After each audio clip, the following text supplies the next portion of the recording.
Пляжный отдых – лучший способ спастись от страшной жары, от которой уже вторую неделю страдают жители Якутска. И вот, наконец-то, сегодня, 15 июля, ответственные органы разрешили купаться в водоеме на 202 микрорайоне, признав его соответствующим всем нормам. Сегодня официально пляж открыт, акт освидетельствования данного пляжа подписан.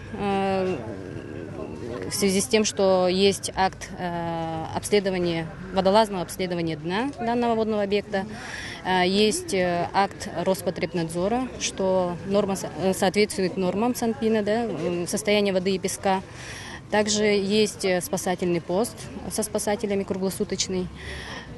Также установлены границы заплыва, что для нас очень важно, чтобы народ за эти буйки не заплывал. Свое добро на купание дал и Роспотребнадзор. На сегодняшний день вода 202 микрорайона соответствует гигиеническим требованиям.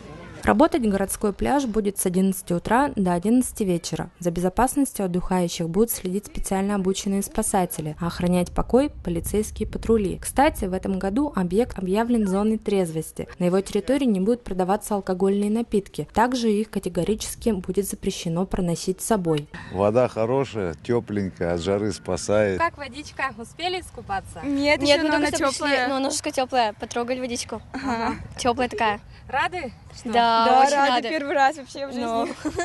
Елена Почкарева, Николай Необутов, Джилстан Трофимов, ЕСИА.